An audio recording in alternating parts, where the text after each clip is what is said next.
Welcome to our channel. इस video में हम लोग डिस्कस करने वाले हैं पी ब्लॉक एलिमेंट्स के बारे में, वो पीरियोडिक टेबल में उनकी पोजीशन क्या है and a comparative study of all these 8 physical properties. हम सभी एलिमेंट्स की कंपैरेटिव स्टडी करेंगे जिससे आपको एक्सेप्शंस याद करने में आसानी हो। तो सबसे पहले हम स्टार्ट करते हैं कि पी ब्लॉक एलिमेंट्स हम किसे बोलेंगे? ऐसे एलिमेंट्स जिसमें आपका लास्ट इलेक्ट्रॉन पी सबशेल में एंटर करता है उसे हम कहते हैं पी ब्लॉक एलिमेंट्स। अब आपका जो पी सबशेल होता है, पी सबशेल में आप मैक्सिमम 6 इलेक्ट्रॉन्स भर सकते हैं। देयरफॉर पी ब्लॉक के कितने ग्रुप्स होते हैं? 6 ग्रुप्स होते हैं, from group number 13 to group number 18। जब आप फर्स्ट इलेक्ट्रॉन भरेंगे पी सबशेल में तो आता है आपकी बोरॉन फैमिली। उसका देयरफॉर इलेक्ट्रॉनिक कॉन्फ़िगरेशन क्या हो जाएगा? NH2NP1।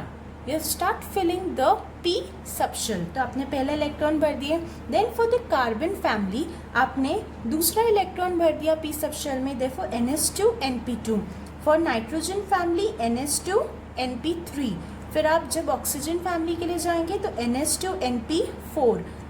For halogen family NH2NP5 and for noble gases और इनर्ट गैसेस होता है NH2NP6। और N क्या होता है? Outermost shell configuration, outermost shell number. Okay, अब हम इसमें देखते हैं, ये आपने इलेक्ट्रॉनिक कॉन्फ़िगरेशन इनका देख लिया। सेकेंडली हम इसमें बात करने वाले हैं कि इस पूरे पी ब्लॉक में कौन से मेटल्स है, नॉन मेटल्स है और मेटलॉइड्स हैं। इसकी हमारे पास ट्रिक है। जो मेटलॉइड्स जितने भी हैं वो कैसे ट्रिक से आप याद रखेंगे? बालिका, सीता, गीता, ऐश्वर्या सब ट्यूशन आते। Balika stands for boron, Sita stands for silicon, Gita germanium, Aishwarya AS, सब stands for the element SB, tuition TE and आते for AT।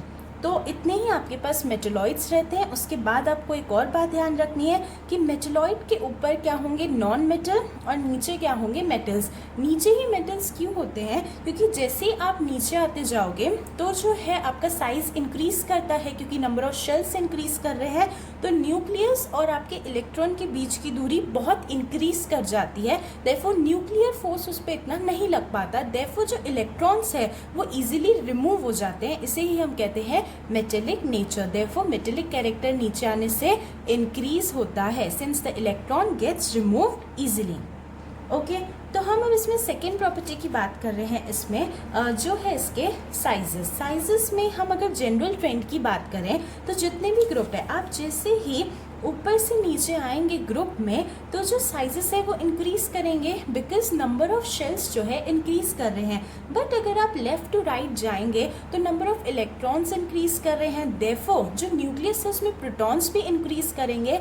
Ultimately nuclear charge increase करता है। जैसे ही न्यूक्लियर चार्ज इंक्रीज होगा तो जो आपका न्यूक्लियस है और बाहरी इलेक्ट्रॉन है उनके बीच में जो फोर्स लगेगा वो हद से ज़्यादा इंक्रीज हो जाएगा एंड आपका साइज जो है वो छोटा हो जाएगा। देयरफॉर लेफ्ट टू राइट अगर आप जाएंगे तो क्या होगा? Size will decrease. एंड अगर आप टॉप टू बॉटम जाएंगे तो साइज क्या होगा? इंक्रीज। जो बाकी ग्रुप्स हैं पी ब्लॉक में उन सब में ये ट्रेंड फॉलो होती है, बस बोरॉन फैमिली और कार्बन फैमिली में एक्सेप्शंस आते हैं। अब उसका रीज़न क्या होता है? सबसे पहले आपके अकॉर्डिंग इसका ऑर्डर क्या होगा? पहले बोरॉन होना चाहिए, फिर साइज आना चाहिए एल्यूमिनियम का, फिर आना चाहिए गैलियम का। बट जो है गैलियम उसका साइज छोटा हो जाता है as compare to aluminium. This is because यहाँ पे लगता है इफेक्ट डी ब्लॉक कॉन्ट्रैक्शन। देखो क्या होता है, जैसे ही आप ग्रुप में नीचे जाएंगे तो आपका डी ब्लॉक और F ब्लॉक, ये जो सबशेल्स है इनका इन्वॉल्वमेंट बढ़ जाता है। ये आपका न्यूक्लियस है। आपके ये जो इलेक्ट्रॉन्स है ना, जो इलेक्ट्रॉन्स रहते हैं अंदर के सेल्स के, वो जो आउटर सेल्स के इलेक्ट्रॉन रहते हैं उस पर एक रिपल्शन फोर्स लगाता है। ये इलेक्ट्रॉन्स है, ये जो है यहाँ पे एक रिपल्शन फोर्स लगाएंगे and they form a shield. और you can say they form a screen, एक screen, this is called as a screening effect और शील्डिंग इफेक्ट। एक स्क्रीन फॉर्म कर लेते हैं जिसके कारण ये जो आउटरमोस्ट इलेक्ट्रॉन है उससे न्यूक्लियर फोर्स इतना ज़्यादा नहीं लग पाता। और अगर मैं शील्डिंग इफेक्ट के ऑर्डर की बात करूं तो एस सबशेल सबसे ज़्यादा करता है, then P, then D and F. तो जैसे आप डी में आ रहे हो उसकी शील्डिंग बहुत कम है। सिंस उसकी शील्डिंग कम है, अच्छी दीवार नहीं क्रिएट कर पाए, रिपल्शन इतना डोमिनेट नहीं किया, न्यूक्लियर फोर्स बहुत इंक्रीज कर जाएगा और जो है साइज क्या हो जाएगा, छोटा हो जाएगा। देयरफॉर यहाँ पे गैलियम का साइज डी ब्लॉक कॉन्ट्रैक्शन के कारण इतना छोटा हो जाता है कि एल्यूमिनियम से क्या हो जाएगा, वो छोटा। और अगर हम बात करें इंडियम और थैलियम, इनके साइजेस में थैलियम का साइज जो है वो बड़ा होना चाहिए था, बट एफ ब्लॉक की फिर से अच्छी दीवार नहीं क्रिएट कर सका, तो न्यूक्लियर फोर्स बहुत इंक्रीज हो गया एंड उसके कारण क्या हो गया, साइज अप्रॉक्सीमेटली इक्वल हो जाते हैं इंडियम का और थैलियम का। अगर हम बात करें कार्बन फैमिली में डी ब्लॉक का इतना इफेक्ट नहीं लगता, बट एफ ब्लॉक का जो एफ सबशेल है उसका इफेक्ट इसमें लगता है।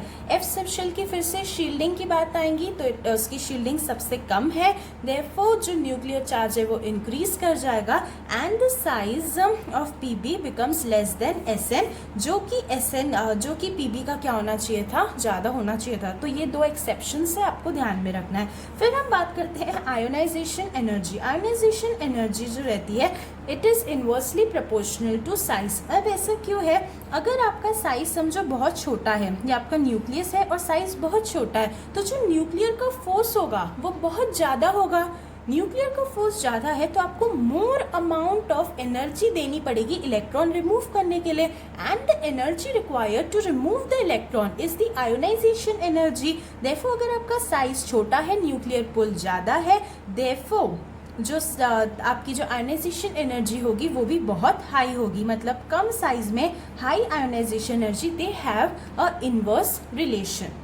तो अगर मैं बोलूँ पीरियड में अगर लेफ्ट टू राइट जा रहे हैं तो साइज कम हो रहा है, तो आयोनाइजेशन एनर्जी क्या करेगी, इंक्रीज करेगी। और अगर मैं बात करती हूँ टॉप टू बॉटम में साइज इंक्रीज कर रहा है तो आयोनाइजेशन एनर्जी डिक्रीज करेगी। अब हम बात करते हैं उसके एक्सेप्शंस की। जो बोरॉन फैमिली है ना उसमें इसके एक्सेप्शंस आते हैं आयोनाइजेशन एनर्जी में, ये आपको ध्यान में रखना है।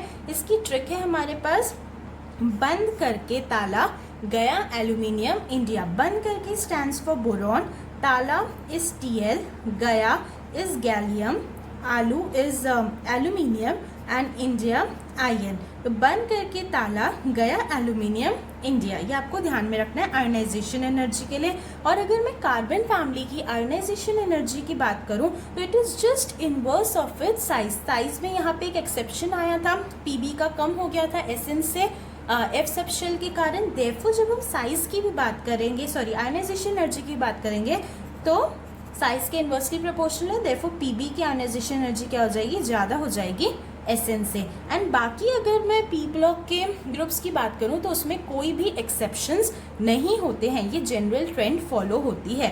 अब हम इसमें बात करेंगे fourth physical property, that is the oxidation state. Oxidation state में हमने देखा था इलेक्ट्रॉनिक कॉन्फ़िगरेशन। ऑक्सीडेशन स्टेट के जितने नंबर ऑफ इलेक्ट्रॉन्स आप रिमूव कर सकते हैं। अगर मैं बोरॉन फैमिली की बात करूं इसमें आप मैक्सिमम कितने इलेक्ट्रॉन रिमूव कर सकते हैं, पी का 1 और एस के 2, आप 3 इलेक्ट्रॉन रिमूव कर सकते हैं। देयरफॉर ये कौन सी ऑक्सीडेशन स्टेट शो करेंगे, +3।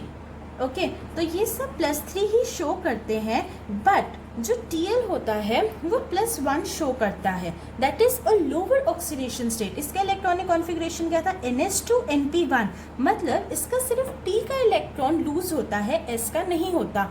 ऐसा क्यों होता है, this is because of the inert pair effect. वही मैंने बताया, अब जैसे ही नीचे जाएंगे तो एक स्क्रीनिंग इफेक्ट आती है। एफ सबशेल की स्क्रीनिंग सबसे कम होती है, देयरफॉर उस पर जो न्यूक्लियर चार्ज होगा वो बहुत ज़्यादा होगा। सिंस उस पर न्यूक्लियर चार्ज है, जो न्यूक्लियस है वो एस के इलेक्ट्रॉन्स को इतना टाइटली होल्ड करके रखता है कि वो उन्हें लूज होने नहीं देता। ओके, मतलब उसने क्या कर दिया, जो NH2 के इलेक्ट्रॉन है उन्हें इनर्ट कर दिया, मतलब अनरिएक्टिव कर दिया। Therefore there is a stability of lower oxidation state, that is कम से कम इलेक्ट्रॉन जो है वो रिमूव हो सके, या फिर हम ऐसे भी बोल सकते हैं inert pair effect is the inert nature of the NH2 electron. Okay, then we talk about अब कार्बन फैमिली. कार्बन फैमिली का हमने इलेक्ट्रॉनिक कॉन्फ़िगरेशन देखा था, क्या था, NH2NP2. NH2NP2 होने के कारण ये कितने मैक्सिमम इलेक्ट्रॉन रिमूव कर सकता है, +4. तो इसकी ऑक्सीडेशन स्टेट +4 ही होती है. बस जो Pb की ऑक्सीडेशन स्टेट होती है, अगेन इनर्ट पेयर इफेक्ट के कारण NH2 के इलेक्ट्रॉन्स इनर्ट हो जाएंगे, तो ऑक्सीडेशन स्टेट इसकी क्या आ जाएगी, +2. ओके, नाइट्रोजन फैमिली की आप सिमिलरली देखेंगे तो NH2NP3. तो इसमें भी जो आप बिस्मथ की बात करेंगे तो उसकी जो ऑक्सीडेशन स्टेट है वो कितनी हो जाएगी, +3. एंड बाकी सब में पूरे 5 इलेक्ट्रॉन निकलेंगे, सो बाकी सब की होती है +5. ओके, देन ऑक्सीजन में अगर मैं बात करती हूँ तो इसका जो ऑक्सीजन फैमिली का इलेक्ट्रॉनिक कॉन्फ़िगरेशन क्या होगा, NH2NP4. तो बाकी सब में मैक्सिमम ऑक्सीडेशन स्टेट तो +6 की होगी. बट अगर मैं लास्ट एलिमेंट की बात करती हूँ पोलोनियम की, तो उसमें S के इलेक्ट्रॉन इनर्ट होने के कारण इसकी +4 की होती है. But since oxygen family electronegative में आती है, देयरफॉर हम पॉजिटिव ऑक्सीडेशन स्टेट्स वो ना ज़्यादा शो नहीं करती. इलेक्ट्रोनेगेटिव नेचर के कारण जो फ्लोरीन हैलोजन फैमिली है, ऑक्सीजन फैमिली और नाइट्रोजन फैमिली है, वो -1, -2 और -3 ऑक्सीडेशन स्टेट रिस्पेक्टिवली शो करती हैं. ओके, अगर हम इसमें बात करें फ्लोरीन, क्लोरीन, ब्रोमीन, आयोडीन, तो इनकी ऑक्सीडेशन स्टेट्स जो है ये बहुत इंपॉर्टेंट रहता है. फॉर एग्जांपल मैं आपको इसका जो जनरल इलेक्ट्रॉनिक कॉन्फ़िगरेशन क्या है, NH2NP5, मैं क्लोरीन के एग्जाम्पल से आपको बताती हूँ. क्लोरीन क्या है, chlorine is of the third period, तो उसका क्या हो जाएगा, 3s2 3p5 outermost electronic configuration. Outermost electrons ही भाग लेते हैं आपके केमिकल रिएक्शन में, हम उन्हीं के बारे में डिस्कस करने वाले हैं. 3s2 3p5 हो जाएगा. वी ऑल नो कि फर्स्ट पीरियड है, उसके पास क्या होगा, S subshell. Second period, second मतलब 2, दैट इज S सबशेल भी होता है, Pb. थर्ड पीरियड के पास S भी होता है, Pb होता है और Db. भले वो खाली हो, उससे हम इंटरेस्टेड नहीं है. 3d0. सबसे पहले हम देखते हैं 3s2 मतलब 3s में 2 इलेक्ट्रॉन है एंड आपके P में 5 इलेक्ट्रॉन है, दैट इज 1 2 3 4 एंड 5 इलेक्ट्रॉन, और आपका D खाली है. ओके, तो अगर मैं इसके ग्राउंड स्टेट की ऑक्सीडेशन स्टेट की बात करूं तो ये क्या हो जाएगा, इसमें एक इलेक्ट्रॉन अनपेयर्ड है, therefore it will show a oxidation state of +1. अगर मैं इसे एक्साइटेड स्टेट में लेके जाऊं, फर्स्ट एक्साइटेड स्टेट, तो यहाँ पे जो पेयर्ड इलेक्ट्रॉन है ये अनपेयर्ड हो जाएगा. यहाँ का जो इलेक्ट्रॉन है ये D में चले जाएगा. तो अब इसके पास अनपेयर्ड इलेक्ट्रॉन कितने बचे, 1 2 3, देयरफॉर कौन सी ऑक्सीडेशन स्टेट शो करेगा, +3. अगर मैं इसके आगे देखूँ, एक और जो पेयर्ड इलेक्ट्रॉन है हायर ऑक्सीडेशन स्टेट में, वो भी अनपेयर्ड हो जाएगा. तो आपके कितने बचेंगे, 1 2 3, और इधर जो D है उसमें और 2, मतलब 1 2 3 4 5. तो ये कौन सी ऑक्सीडेशन स्टेट शो करेगा, +5, सिंस उसके पास 5 अनपेयर्ड है. और लास्टली क्या हो जाएगा, ये जो S में पेयर्ड इलेक्ट्रॉन है ये भी एक्साइट होके अनपेयर हो जाएगा, तो ऑक्सीडेशन स्टेट क्या होगी, +7 की. But fluorine is the most electronegative element हमारे पूरे पीरियोडिक टेबल में, therefore fluorine positive oxidation state show नहीं करता, वो -1 ही शो करता है. एंड अगर मैं नोबल गैस फैमिली की बात करूं तो इनकी जो ऑक्सीडेशन स्टेट है यूजुअली इनका स्टेबल, हम कहते हैं they are stable. Octet is complete. Octet is complete मतलब ना तो ये इलेक्ट्रॉन लूज करना चाहेंगे ना गेन करना चाहेंगे, and electron losing is only called the oxidation state. तो ये प्रेफर नहीं करते सिंस दे आर स्टेबल. अब मैं बात करती हूँ नेक्स्ट इलेक्ट्रॉन अफिनिटी की, जिसे हम कहते हैं इलेक्ट्रॉन गेन एंथैल्पी. अगर इलेक्ट्रॉन अफिनिटी की बात करूँ तो इसमें ऑक्सीजन फैमिली और हैलोजन फैमिली. सबसे पहले इलेक्ट्रॉन अफिनिटी मतलब इलेक्ट्रॉन के लिए लव. मतलब ऐसे अगर हमें वो ऑर्डर बताना है कि पूरे ग्रुप में कौन सा ऐसा एटम होगा जो सबसे ज़्यादा चाहेगा कि वो इलेक्ट्रॉन को एक्सेप्ट कर सके.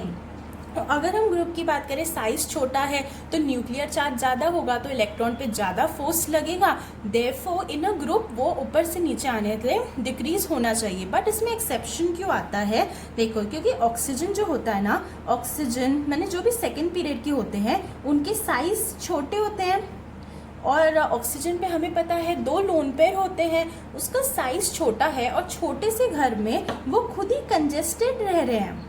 पहली उसके लोन पेयर है, आपस में रिपल्शन कर रहे हैं, खुद कंजेस्टेड रह रहे हैं, देयरफॉर वो बाहर से इलेक्ट्रॉन एक्सेप्ट करना प्रिफर नहीं करते हैं।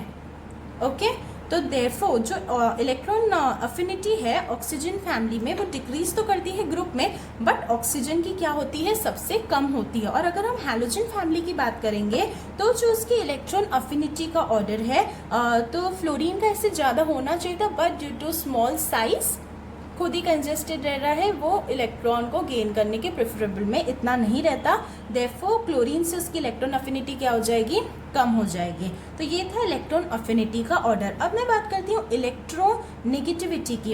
इलेक्ट्रोनेगेटिविटी में जनरल ट्रेंड देखें तो आप लेफ्ट टू राइट जा रहे हैं तो जो इलेक्ट्रोनेगेटिविटी है वो इंक्रीज करेगी सिंस आपका न्यूक्लियर चार्ज इंक्रीज कर रहा है, और अगर आप टॉप टू बॉटम जा रहे हैं तो इलेक्ट्रोनेगेटिविटी डिक्रीज करेगी सिंस जब साइज छोटा है, न्यूक्लियर चार्ज ज़्यादा है, तो इलेक्ट्रोनेगेटिविटी क्या होगी, ज़्यादा होगी।